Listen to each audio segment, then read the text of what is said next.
Okay, gentlemen, in 15 seconds.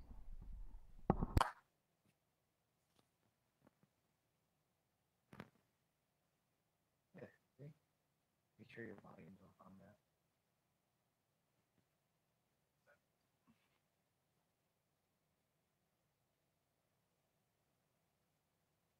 Looking to become a better leader, whether that's in business, in sports, or in life, and you haven't found a book yet to help you get to that game-changing aha moment, well, we have the book for you. Tighten the Lug Nuts, The Principles of Balanced Leadership. Tighten the Lug Nuts will help you get to that game-changing leadership moment. Available on Amazon, Barnes & Noble, and iBooks, or at 360managementservices.com. That's the number 360managementservices.com. Pick up your copy today and start changing your leadership styles. Now it's time for the show. You know, you be the judge. Do this look like work to you? Nah. Looking at the lights like it's all of this for me. Everyone tonight is here. All of this for me. Hands in the air, yeah. All of this for me. Bottles over here. All of this for me, for me. All of this for me, for me. All of this for me, for me. Light flash, light flash. All of this for me, for me. All of this for me, for me. All of this for me, for me. Bottles bringing bottles down. All of this for me, for me. You for real? Oh, man, we got some new. There we go. All right. See, it is work. We want to thank our producer, Ruben, for getting us started a few minutes late. We're not as succinct as your host, Andrew Romanella, is. I do have his able-bodied co-host next to me, Rocky Romanella. What's going on, everyone? Rocky Romanella here. Excited for another week of the Rome Show. We have two rocks with you, and we're going to be rolling with you for the next hour or so. That's right. We got a very good, very well-defined show for you tonight so that young Dr. Andrew won't be too upset with us. No, we have to make Andrew proud. Yeah, we're going to make Andrew proud here. So let's take a quick run of the show. We're going to go through straight off the Rome. Rock and I'll talk a little bit about that. Looking at our top 10 things that we missed the most through this whole pandemic, which is interesting, but I will tell you what number 2 is one that I think is pretty consistent with everyone. Then we maybe talk a little bit about some sports changes. We have a very special guest down in tonight. You know, and as you know, there's a lot of changes in sports. Very special guest. Very special guest. And he's going to be talking about, we're going to try over the next few weeks to maybe start looking at how different sports will do different things as they attempt to come back. And so this gentleman, our guest tonight, will be talking about horse racing. So a special Well, the ponies have been racing. Yeah, so we'll have to get his thoughts. The ponies have been racing. They haven't gone away. We got the Kentucky Derby. We got the Triple Crown again. So we'll have that. So we'll have him as a guest, and then we'll talk a little bit about baseball and then what they're looking to do, which was announced today. They're going with the players. So let's talk. So let's get started. We got our top polls that we went out with this morning that Rock will take us through this morning, and then we'll have a quick raffle. So let's talk about the 10 things that we're all missing during these difficult times. And the first one I thought if I had my list off to the side, so I'm close to about 80% effective to the list. I'd be curious to see. Tell me what you missed. Well, no, the first one that I put down, and the first one that was on the list was hugging and seeing our friends and being able to have. Oh, missing sports? No, sports is number 2 though. So sports. Oh, this is top 10 things we miss in coronavirus. Time, right? In quarantine. Quarantine. So the first one was hugging and missing and talking to people. Number 2 was sports, which we'll talk a little bit about today.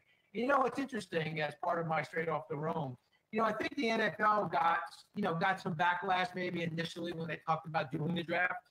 But I got to tell you, I think most people you talk to, it was even if it didn't go as smoothly as everybody thought, it did give people a respite from all that was going on.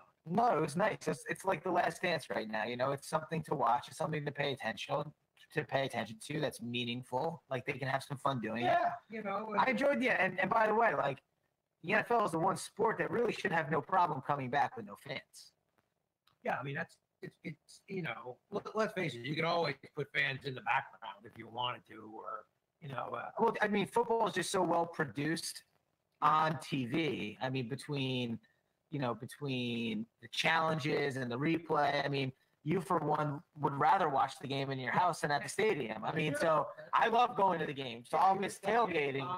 You know, like I'll miss tailgating, but I mean, other outside of the tailgating, I mean, I like personally like watching games live, but I mean, ultimately, I mean, you can't get a better sports game, I mean, really, than football. Yeah, I think It's probably the best produced sport out there. I mean, I think that they did a good job. I mean, and I think that this came out loud and clear that sports. A couple other ones were simple things like going out to eat.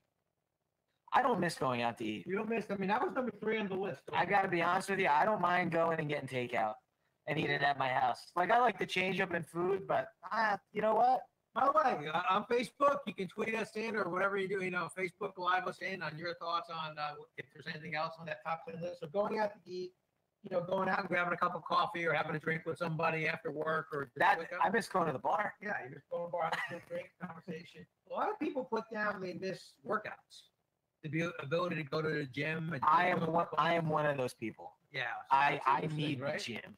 Yeah, I mean, it's something you can do at home, but a lot of people said that they feel like, you know, they really do miss the ability to go to a gym or go to a workout or go to a spin class, those kinds of things. Yeah. So I thought that was good. Simple grocery shopping. I didn't put that down on my list, but now that that Mom and I do go, and it is a process now between the mess and cleaning the carts and everything else. So that was a simple thing that we kind of took for granted that people were saying, it'd be nice to be able to just kind of do that. The one that I liked, I didn't articulate it this one, but it says making memories big and small. And, you know, you're getting into the vacation time, you're getting into, you know, summer and things. And that is something that you think about it. There's a long time has gone now since people have been able to go away weekend. You know, I watched that show Going RV on the Great American Channel. I mean, It's a good show. I know maybe more people might be buying RVs or together as a family in the RVs. I gotta be honest. I like the simpler time. I get more time to myself. I can do hobbies. Yeah. You know, the only thing better than not having to go anywhere right now would be being able to watch the Rangers play. Yeah, see, there's a sport. Yeah. You know, I just miss watching the Rangers. I mean, you had yesterday on ESPN, you had the cornhole tournament, and they did have their masks on. So It doesn't. I looked at the poll. It doesn't seem like a lot of people watch the Cornhole Championship. Actually, I think more people watch the UFC fight, and I think they're gonna watch the UFC fight tonight versus the Cornhole Yeah. Championship. Well, first of all, when you're watching old basketball, you can't get past the shorts. It's like, wait a second, what the heck's going on here? Yeah, I tell you what though, that 1984 basketball game between Michael Jordan and the Maryland Terps was pretty good yesterday. Pretty good show, Yeah, you know, I didn't know who was gonna win. I was cheering pretty aggressively. And then the last two here is going to work, going to school, and the one that I thought was going to be number 1 on the list, but it wasn't, which is simply getting a haircut, getting your nails Yeah, done. no, I definitely miss getting a haircut. Although, you know, Andrew, the host of the show, cut mine 2 weeks ago. Yeah, you guys did a Looks good great. job. You guys did a good job. So those something. So you know what? It is every now and then though. I do think it's good to take a time out, take a step back, and think about some of those things that you take for granted, your family, your friends, you know, simple things like that. Sports does give us a place to go, and we'll talk a little bit about sports. But as we get through these difficult times, I do think it's important to, you know what, every now and then count your blessings and pray for those people who've gone through the sickness and unfortunately have lost some loved ones and some friends and family. But, you know, there are many things that we do routinely that today we're, like we said, we miss. And so we all look forward to when we get back. And I think sports is that great bridge for us to get back there. So I think that, Sports is awesome. yeah, it does give us that chance to do that. So, as before we move into our guest, so somebody, Wait. Where'd you get that top 10 list from? hey, come on, I got a lot of people I talked about. I did my homework here. Seriously, did you compile it from people or did you get it on Google? I went through like 5 or 6 different lists. I got the common ones of all the lists. Okay. So you, So, yeah, so you get the- aggregated the data that you Yeah, found. 'cause some of them were like extreme on one way, the other way. So I said, well, these are the common ones that kind of Guys, showed up on everybody's Getting list. into major analytics and the social preference right now. That's what it is. Yeah. So I never know. I might not get a chance to come back and be the guest host again. But I'm at least prepared straight off the room. But I will say that going into straight off the room and moving into our guest, you know, you're starting to see conversation about all the sports. I think NASCAR goes this weekend. So NASCAR has 7 races planned over like the next 11 days or something crazy like that. So I mean, that'll be good. You know, I'm excited for that. I'll watch races. So you got NASCAR. I know, of course, we'll talk about baseball in a few minutes. I think the Tiger Woods, Peyton Manning, Phil Mickelson, Tom Brady golf outing is going to be amazing. Yeah, golf will be that'll be a sport we'll talk about. That'll, as we're talking about these sports coming back, some of them are going to change. Being going to a golf tournament, it's amazing how close you get to those players depending on where the ball is. If it's on, Yeah. So I mean, golf was one of those sports that was very intimate. From The players are distanced from each other. yes, the The players. fans are not. No, You're on top of each Well, other. think about when the ball goes into the gallery or whatever. Everybody kind of spread now. I mean, we used to always joke about it. We needed those people when a weight hit way right or way left. They would have stopped the ball for us. Listen. We have a rule on the course that if it could have been found on the PGA Tour, you don't have to take a stroke. That's So, a good I mean, listen. I think that's a fair listen. If someone would have found it and you were on the PGA Tour, then you don't have to take a stroke. Like, don't worry about it. But who do you think is going to win, Tiger and Peyton, or Phil and Tom Brady? I never bet against Peyton Manning. Yeah, you're a big Peyton guy. Never bet against. It's as if you went to UT. I know, and I'm I went to the game when he was quarterback in the Indianapolis Colts, and it was amazing. He is amazing. I mean, he really is. I mean, when you're at a game, So you were at the Tennessee Titans football game, and Peyton was starting quarterback. You were on the field, I was on the field, and you got a chance to meet him. Yes, I did. In fact, it was before the game, and I was walking through the tunnel, and he was walking up after because he was obviously with the Indianapolis Colts. We were in Nashville at the Titans, and so we're walking down the tunnel, and he's walking up, and he just smiled at me, and I smiled back, and I said to him, "Hey, Giants won today because the Giants played in the afternoon. This was a nice Sunday night game." And he looked at me and he smiled. And he said, "How did he do?" And I said, "Oh, he did good." He goes, "Nice. You like Eli?" I go, "I love Eli."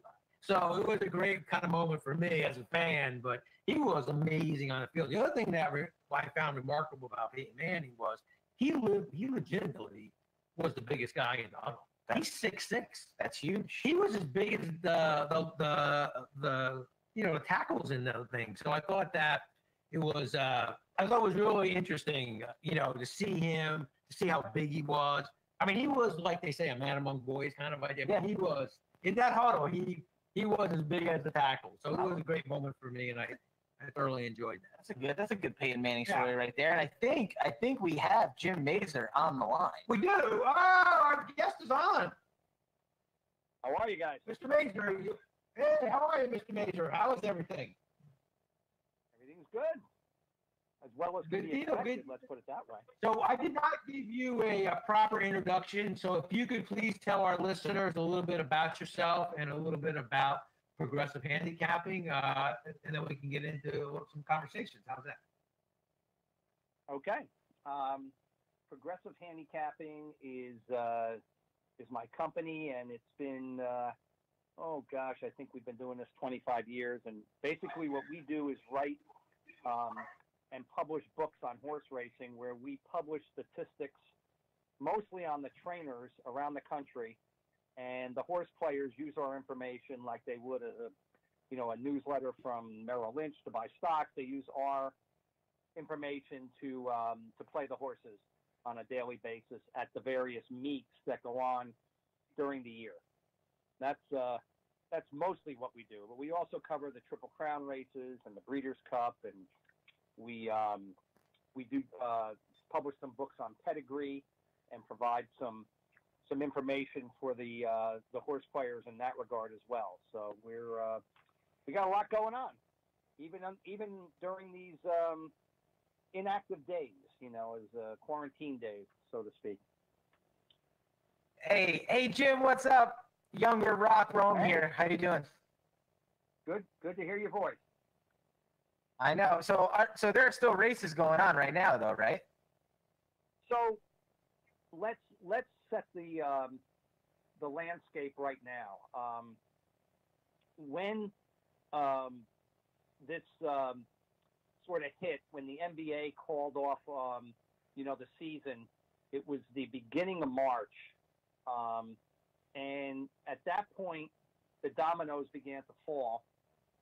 And the main meets that were running during the winter were Gulfstream down here in South Florida, Oaklawn, which is in Hot Springs Arkansas. Santa Anita out in Southern California. Golden Gate, which is in Northern California near the San Francisco, and Aqueduct in New York City, and Laurel in Maryland. And there was probably Parks in Philadelphia. But when this all hit and the various states put in, stay-at-home orders, it depended on the state that you were in. For example, Santa Anita had to shut down in California because they were very strict about what an essential or non-essential business was. In Florida, it was sort of left up to the municipalities to determine what was essential and non-essential. And while Broward County probably would not deem Gulfstream Park as essential, the city of Hallandale wouldn't deem them essential. Broward County didn't really have an opinion one way or the other. So the track put in a bunch of protocols, banning fans and disinfecting the jockeys room, and then separating the jockeys. Now this is the beginning of March, so this is way at the beginning of the scare and the pandemic and all that kind of stuff. So they saw that if they paid heed to social distancing and didn't allow any fans and only had essential personnel, they said everybody home, all the ticket tellers, all the guys selling the hot dogs, all of those people gone. The only ones were maybe the racing secretary and the people who load the horses into the gate. They all wore masks. They all separated. And then they had to deal with the people who took care of the horses on the backstretch. And that's mostly like a dormitory situation. So that's like sitting duck Petri dish, if you're not careful. But they instituted strict rules about who could go in and out. It was a little draconian, but they knew that if there was a cluster, they would be shut down. And this is sort of all about money because they knew that at the end of March, their big payday was the Florida Derby, and they wanted to stay open to have that payday. Up at Aqueduct, it hit the backstretch pretty hard, and somebody died. One of the exercise riders died, so they immediately shut that down. Like I said, Santa Anita got shut down. Laurel in Maryland followed suit. So when the dust settled, the only ones that were running during this was Gulfstream. Oh, and I forgot Tampa Downs, small track on the west coast of Florida, and Oaklawn. And that was it. Wow. And those are the tracks that have been open with no fans since day one. And that's the model that's probably going to be emulated, going forward when the other tracks try to start to open. So as we're watching the different sports and starting to talk about how these different sports are going to open up, whether it's baseball, football, what are your thoughts on, what's it going to look like from a racing perspective? You have the Kentucky Derby, Preakness, you have all the Belmont, you have all those big three still you have to go. What's your vision of how, if you were commissioner, how do you think you would move forward? Okay, so the first thing is there are, I'd say, 2 or 3 major differences between horse racing and the major league sports. The first is that there's not humans competing against humans except for the jockeys. But the jockeys are not, lining up next to each other and blocking and, that kind of thing. I guess baseball would be the easiest one for me to say it's closest to, because at least they're separated by their positions. Whereas in basketball, you're going up, you're blocking, it's very close quarters in basketball. In horse racing, it's just the horses, and the jockeys. And the jockeys are wearing masks, they're wearing goggles, they're wearing gloves, and they're moving pretty fast. So that's, from that perspective, that separates racing from the other sports. The other thing is, you really don't need fans for horse racing. Whereas I've heard a lot of the basketball players say, man, I just can't see playing 5-on-5 in an empty gym, an empty arena.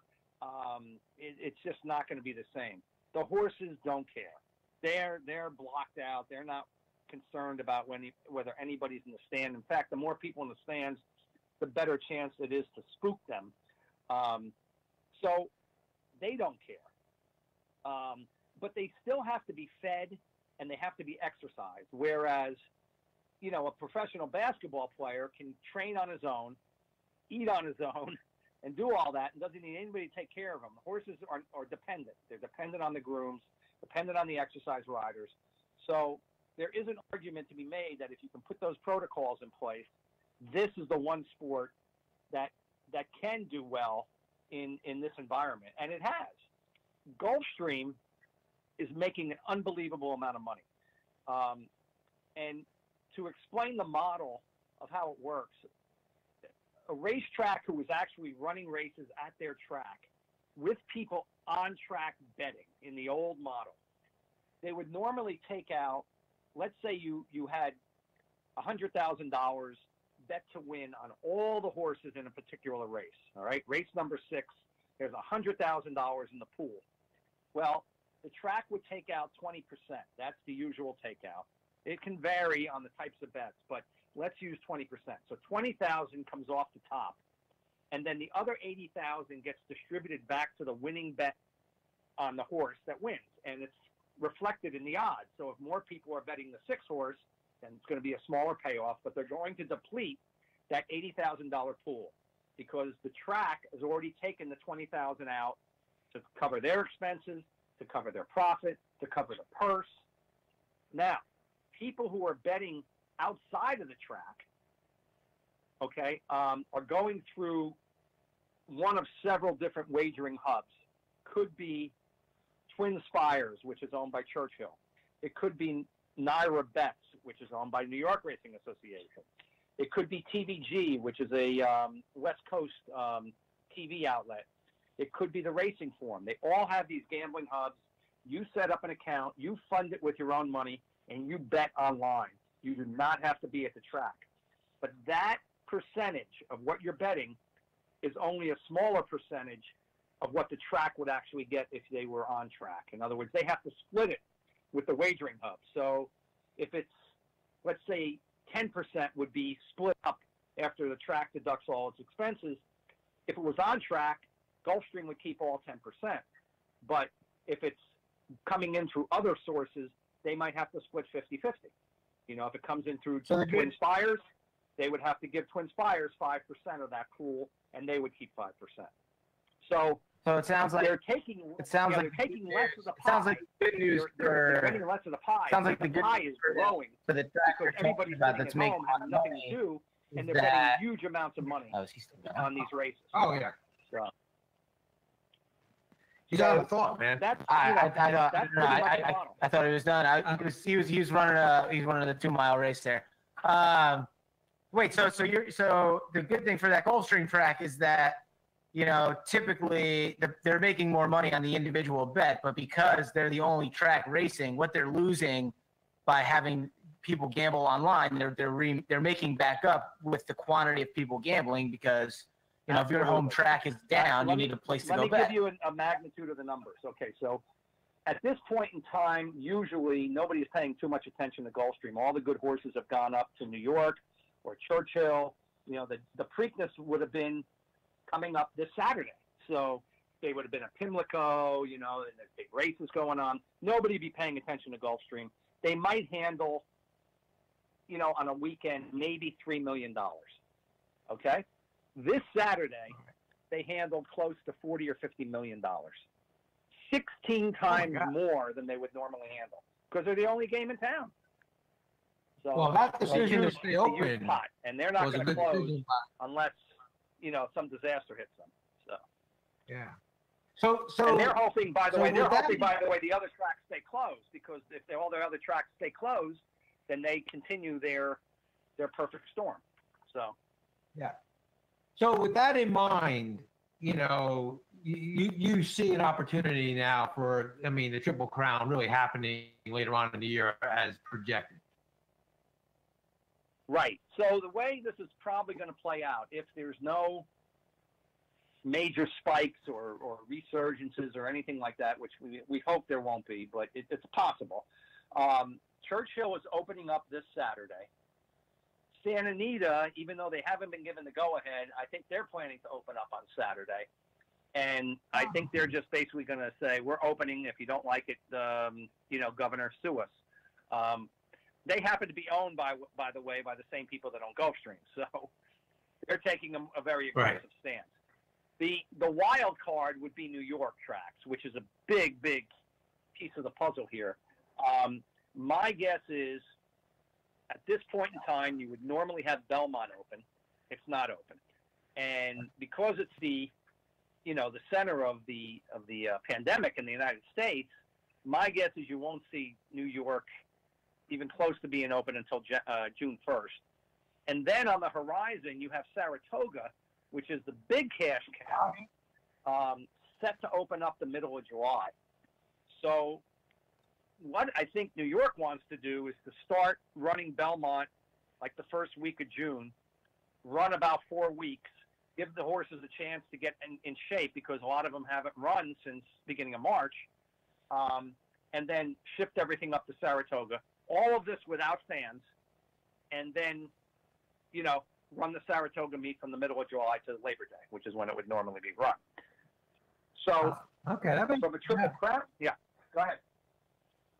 Yeah, that makes sense. No, that makes sense. And then that allows then the Triple Crown to happen, even though most likely without fans, or if they do have fans, it'll be so spread out. You won't have a million people at Churchill Downs like you normally do. You may have a fraction of that, but you will be able to see it on TV and the race will run.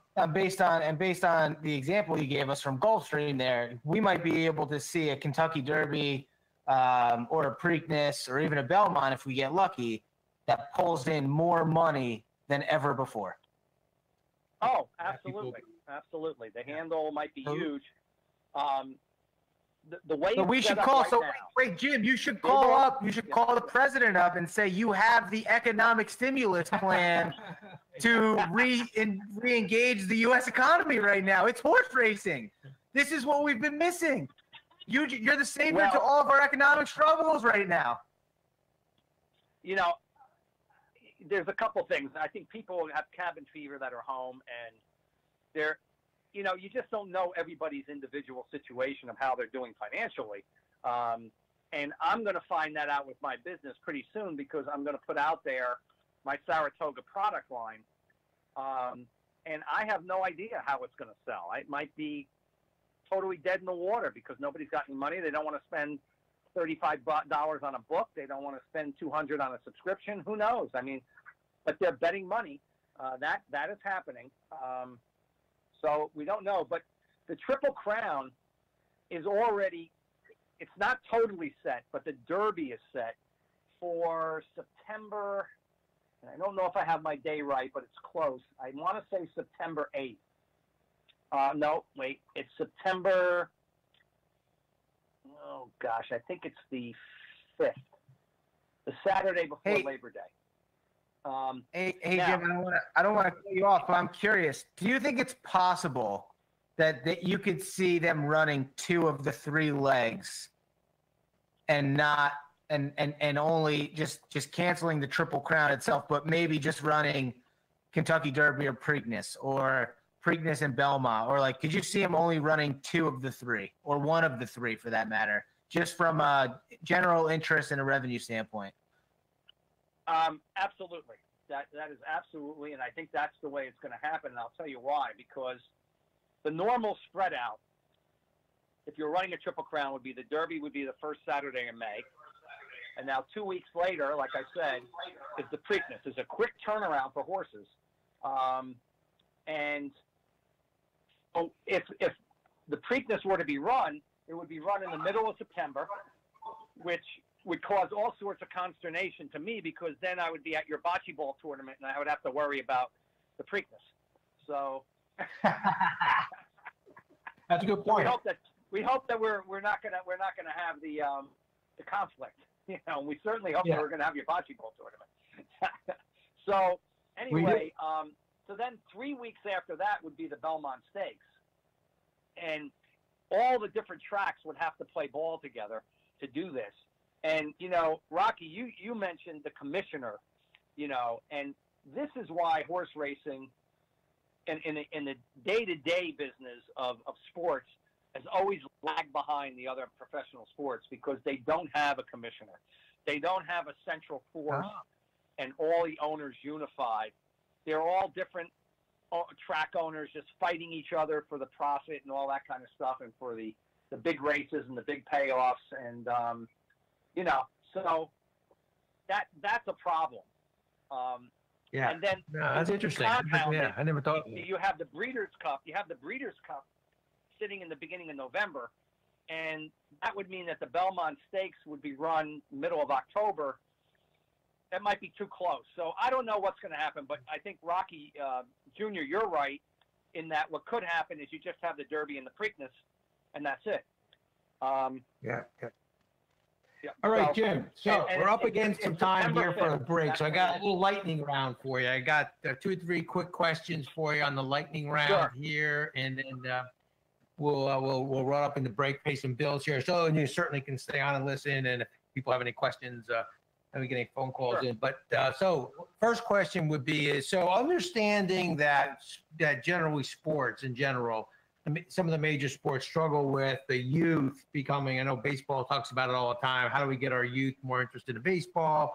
Basketball doesn't seem to have that kind of issue, but sports in general sometimes do. So when you think about how you sat around in high school, you know, with the racing form on a Friday night, getting ready for it, and, you know, Monmouth the next day, how do you get young people, how do you get that next generation interested in horse racing? Do you have any thoughts, ideas on how you can kind of begin that process with young people?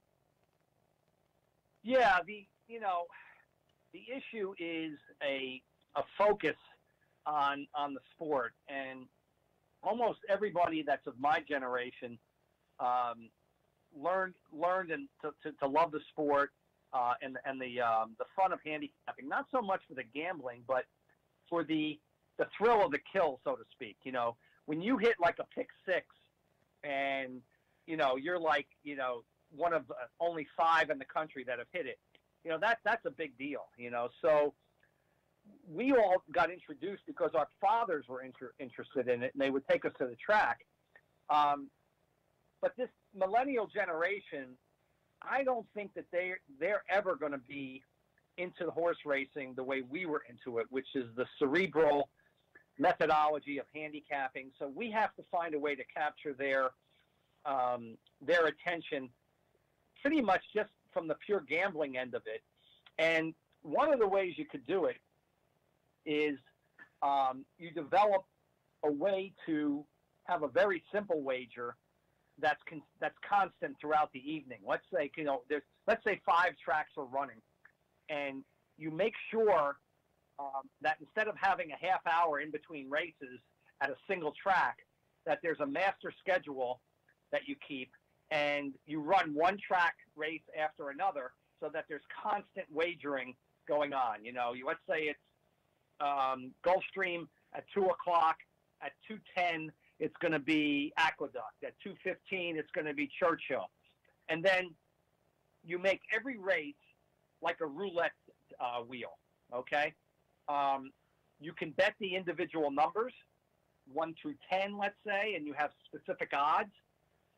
Or you could bet two teams. Let's say there's 8 horses in the race. You would have a predetermined team that 1, 3, 5, and 6 are on the red, and 2, 4, 5, and 7 are on the black.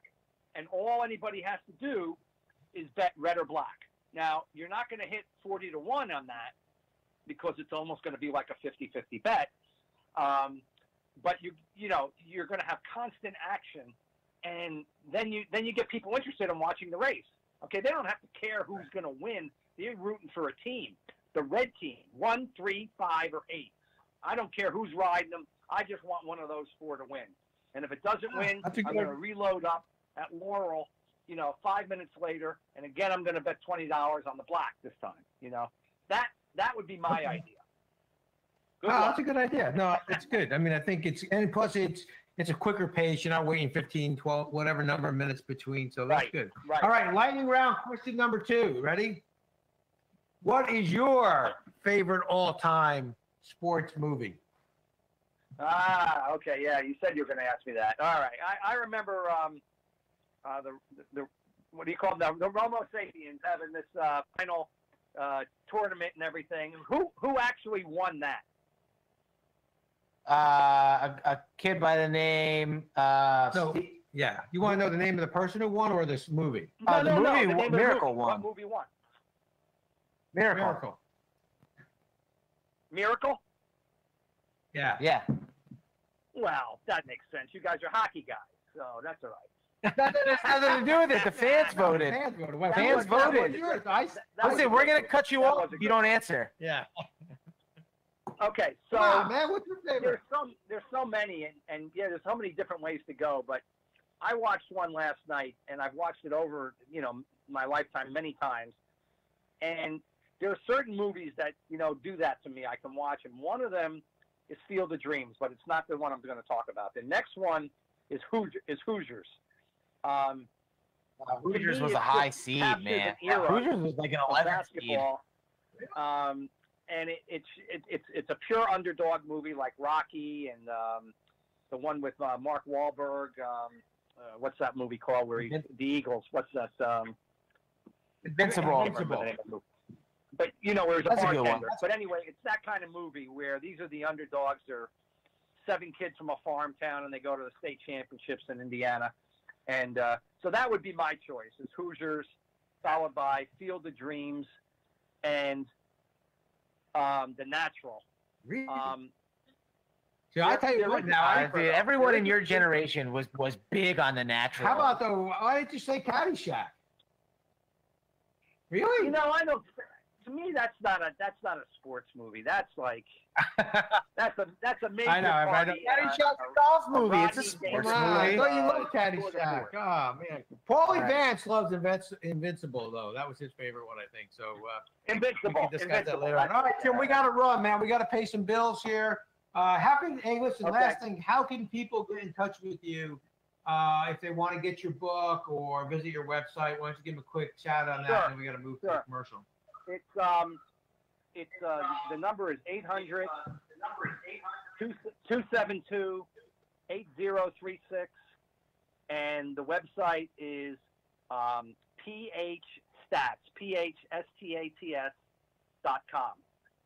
And anybody that wants to contact us, we'd love to hear from you, and we'll talk racing. Guys, great show. Glad I could be a part of it, and we'll listen in the rest of the way. Thanks. All right, man. All right, be safe. And Ruben, let's pay some bills. Thanks, Jim. Thanks, Jim. We're good to talk with you, man. All right. Take care. Bye-bye. All right. Are you Ruben, looking to let's pay become a few better bills leader, here. whether that's in business, in sports, or in life, and you haven't found a book yet to help you get to that game-changing aha moment?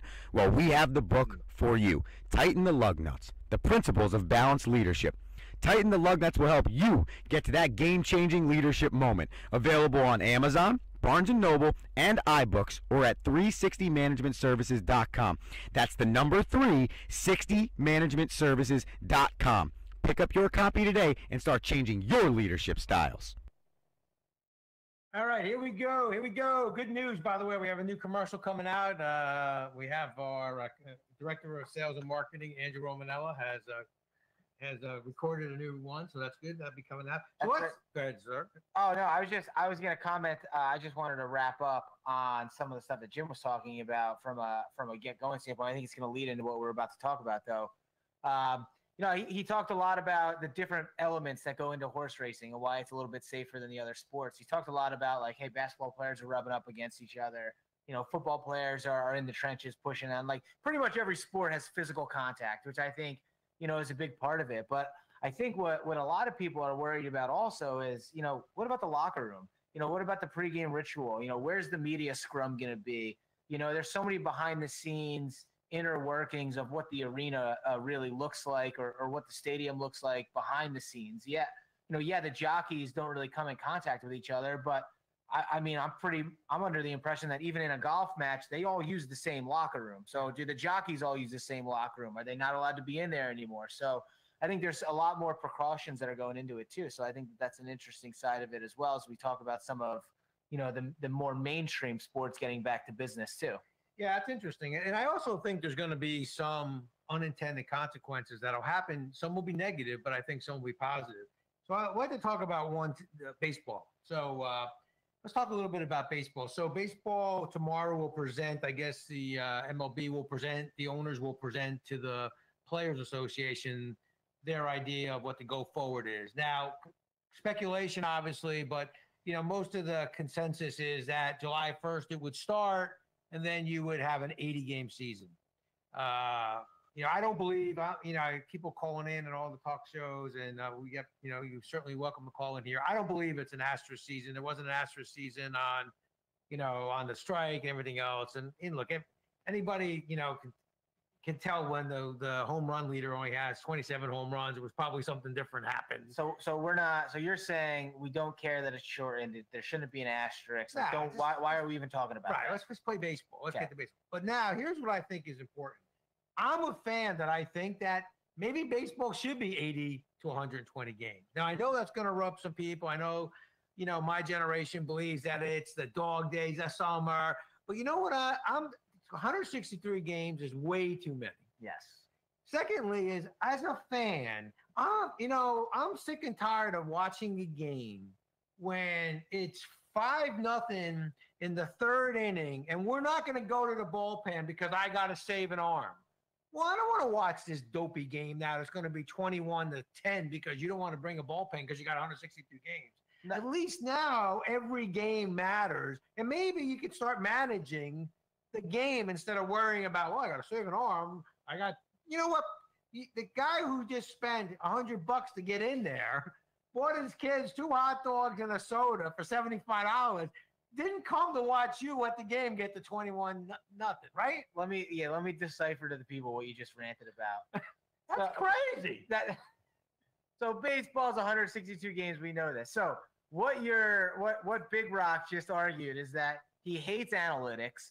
He thinks that any manager that is false privy to, righty versus lefty, you can't play on a day that you're facing a lefty is BS, right? He doesn't want to see a lineup that's depleted because you have got to rest guys because the season's 162 games.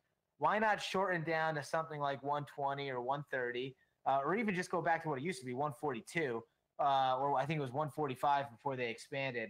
That way the best players are always in the game. You never have to rest anyone. As a fan, you may only be able to afford 1 game a season. So when you go, you're guaranteed to see your players. You don't have to waste it. So those are a couple of his thoughts. He's also talking about the fact that if Major League Baseball comes back, you're going to see a season of anywhere between 60 and 80 games. And that will be an ultimate and all-out sprint that's to great, the playoffs. I agree. I love that. Every game's going to matter. Listen, I'd love to see a sprint. I would love to see, I'd love to see the Mets leave Jacob deGrom in for 9 innings every time he started and not have to worry about a pitch count, not have to worry about an innings count. I'd love to see, a number of pitchers go the distance. I think you'll see a ton of pitchers go the distance a little bit more. You'll see you'll definitely see a more managed game. You'll see less analytical game because you won't be able to give up games because if you go down by 5 runs in the 4th inning or 10 runs in the 4th inning, let's say, it's really, you can't give up on that game. No, every game matters. You got to figure out a way to small ball your way back into that game. So I agree. I think the sprint for baseball is good. I don't know what it's going to look like. Do we know what it's going to look like? Well, no, that's what tomorrow will be about. And I think, but the difference from what originally was being told was they'll play in their own stadiums. Different than everybody thought they were going to play in Florida. Yeah. Now, I don't know if that's actually what's going to happen, but originally they were talking about the way you had the Grapefruit League and you had the Cactus League.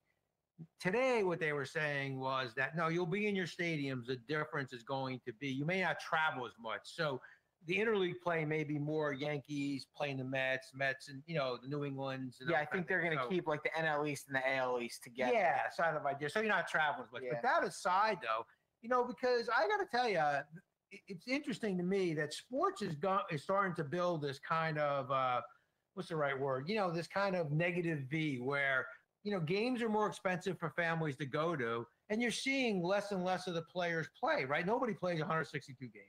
Nobody pitches the innings they used to pitch. Nobody's got a complete game. So you're charging me more money to see less of the stars. Look at basketball. Listen, this is why hockey's the best. Yeah, I mean, you would never sit Panarin because, he's tired? No, I mean, who does that? But basketball, imagine if I'm going to take you guys to Madison Square Garden, pay all that money, and find out that Walt Frazier and Willis Reed decided they're tired. So the good news is that we live near New York City. So if we go to New York City, like, you're not going to have your star athletes sitting. No, they said the guy in the Brooklyn. That guy sits all the time. Yeah, but he plays. Yeah, but his home stadium's Brooklyn. Yeah. If the visitors are coming, they're going to be more. Listen, you're going to be more inclined to sit when you go to Charlotte than coming to Madison Square Garden. If you play for San Antonio, if you play for the Lakers, right? But if LeBron's going to sit versus the Hornets, he's not going to sit versus the Knicks. Yeah, I just think that if you think whoever. If you think about sports in general, there's sort of this, kind of jaws of death for the fan. Ticket prices are going up. It's much more expensive to go to a game. And in many cases, you're seeing the star less than you did 10 years ago. We were watching now The Last Dance, right? And you guys love it. And you're seeing the Michael Jordans. I mean, Michael Jordan wasn't sitting out games because he needed a rest. No, and what we're learning about Michael is that he never took a rest. Right. I mean, so think about that. I mean, Scottie Pippen, those guys were all, it seemed like, now I know they probably had their moments, don't give it, but you never saw those guys sit. It wasn't like, I got a game next Tuesday, that's my rent. Come on, I mean, you're an athlete, you're getting paid millions of dollars. Get out there and play. It's just sad. It's just so, I think it's just so money driven. And the injury aspect is just too important.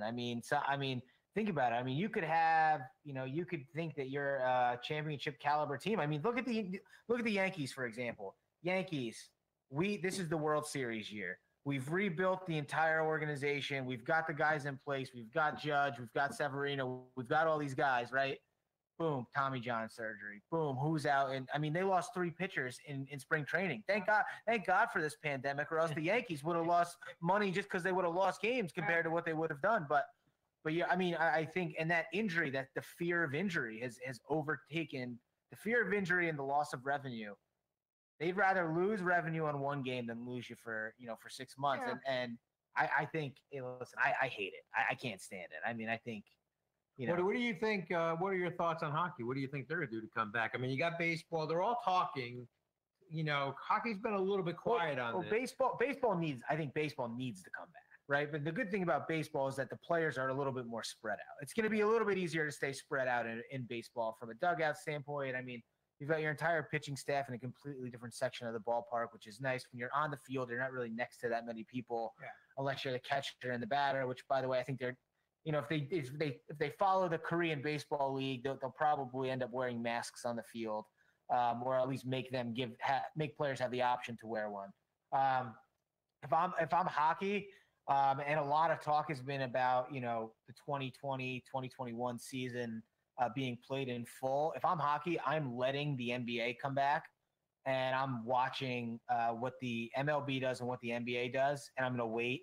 And I'm gonna I'm looking more towards canceling this season and just worrying about playing a full 82 game season next year, whether there's fans or not. Because you have to remember, by the time, if everything goes well, right? Let's say you believe in humanity and we've got a cure for this thing coming soon. You're going to be in the stands again.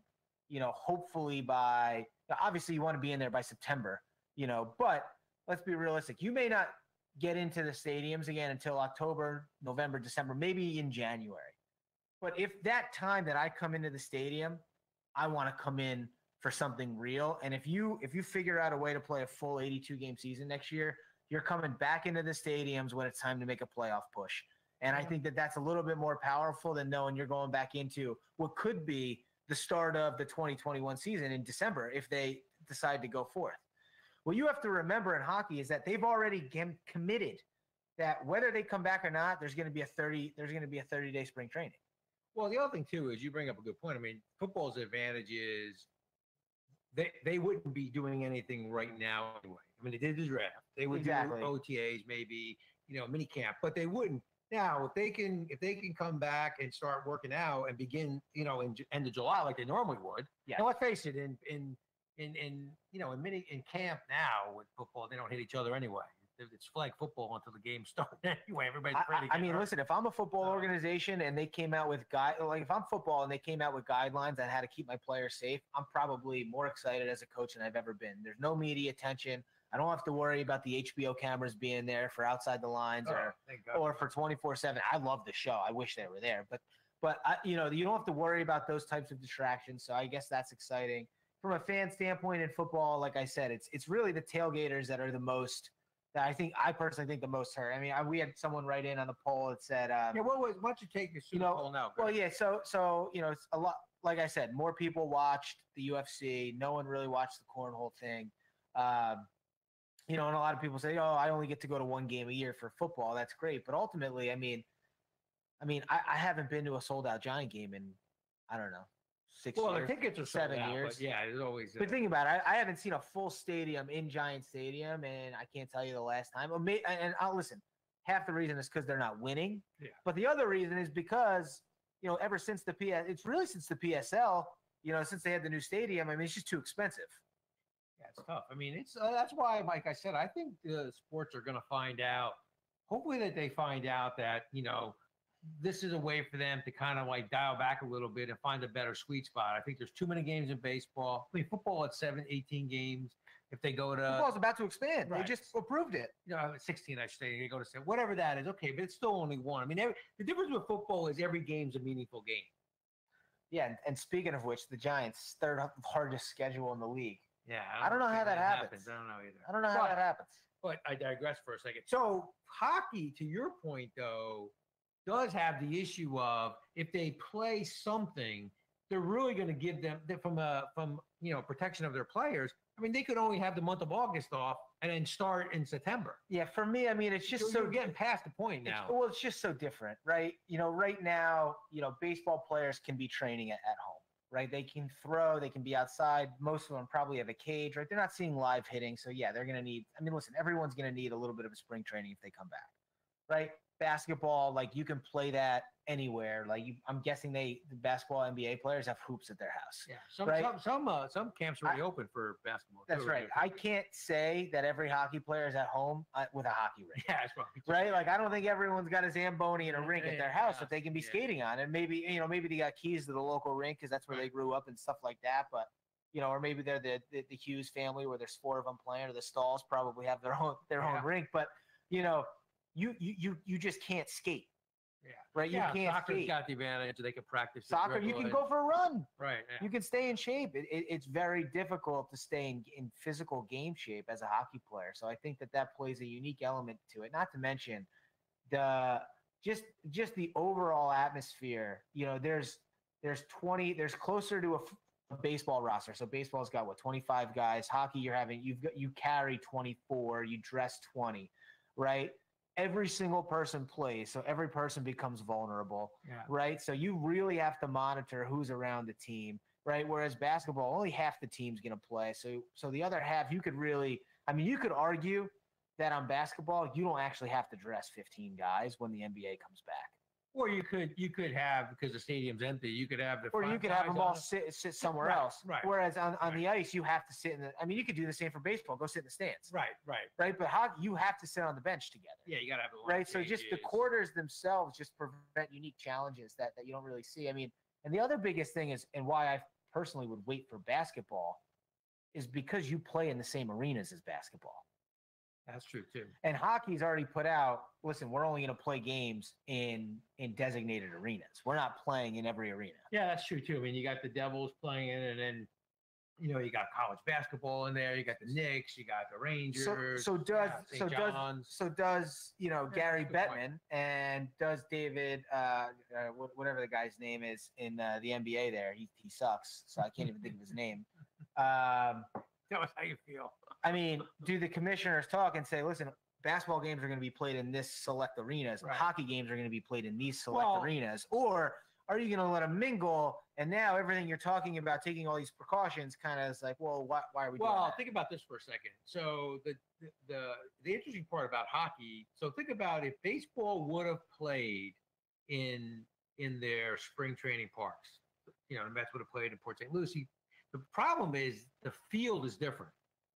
So so it's a shorter fence. Yeah. So where hockey, if you're playing in a hockey rink, where you practice, where you play, No, the field is set. right. So that rink's going to be the same. So you can play at a local rink, Yeah, it's not. Well, yeah. Again, especially if you're not having fans. again, from the arena standpoint, it's not about the play. It's about, listen, are you going to let the NBA in, and are you not? Right. Because the NBA is. I mean, listen, the leagues are going to have similar protocols, but why are you going to take the precautions if you're going to mix the sports in the right, same but arena? a hockey team can go play in their AAA. You know, in the Hartford Whalers, if the Rangers didn't want to play in New York because of Right, they could go play in Connecticut. right, exactly right, and it's not going to be fans anyway. So, But I think what you're going to see, that the plan for hockey, let's say it did come back, it would be, 15 teams play in the same arena. oh, yeah. It would be, they're taking bids from arenas right now. They're taking bids to see who would be open to hosting teams. And so you'd literally be away at hockey camp for the next 6 months, and you would just play in the same arena the whole time. That's interesting. So so it's an interesting take, and I think from a player standpoint, you would literally have to re-quarantine yourself just away from your family. So obviously from a professional player standpoint, listen, the season's already grueling enough. You already don't see your family as much as you want. Now you literally can't see your family at all. You don't get to go home now because you have to play. So All right, we're coming upon the end of the show here. It's a few minutes to wrap up. So good discussion. I think that all sports are going to go through. I personally am excited to see what we learn from this, because I think in many cases the seasons are too long. I mean, even hockey, to be frank with you, as much as I love hockey, I mean, I think that 80 games is tough. You're starting to run you're running the Stanley Cup into June, for crying out loud. It's crazy. It doesn't make any sense. So anything you can do to make, at least in hockey, the games seem more meaningful all the time, though. Baseball, it just seems, so I'm excited to see how this works in baseball.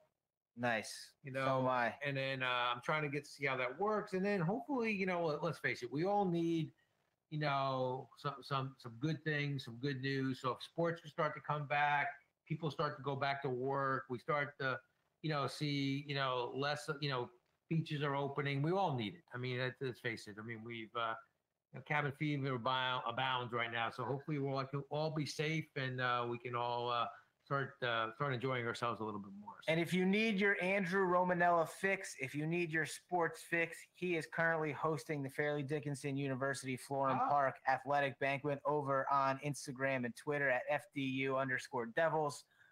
Go check Andrew out. That's where he is tonight. He's our fearless Rome Show host. We had the two Rockies filling in for Andrew tonight. We had a good time. And a good guest. Thanks, Jim Mazer. Thank you, Ruben, Hamilton Radio, Channel 2. And as always, Rome Show, wideworldrome.com, and on Facebook, Twitter, Instagram, all that stuff. So we are signing off. Thank you very much. The two rocks would appreciate some likes, so that we don't have to listen to Andrew Romanella tell us that we blew it. We blew it. So, all right, be safe, everybody. Talk to you soon. Rocky Romanella is the founder and CEO of 360 Management Services, LLC, and author of the book, Tighten the Lug Nuts. With over 40 years of boots-on-the-ground leadership experience, Rocky creates excitement through his energy, passion, and knowledge in every podcast. During his 36 years at UPS, he led one of the largest rebranding initiatives in franchising history, the UPS Store, revolutionizing the $9 billion retail shipping and business services market. He also led the integration of more than 20 acquisitions that became UPS Supply Chain Solutions and led its improved financial performance, capabilities, and global footprint. Post-UPS, he served as CEO and director for Unitech Global Services, a telecommunications company, and serves as an independent board member and advisor. Thank you for listening, and we hope you enjoy the discussion.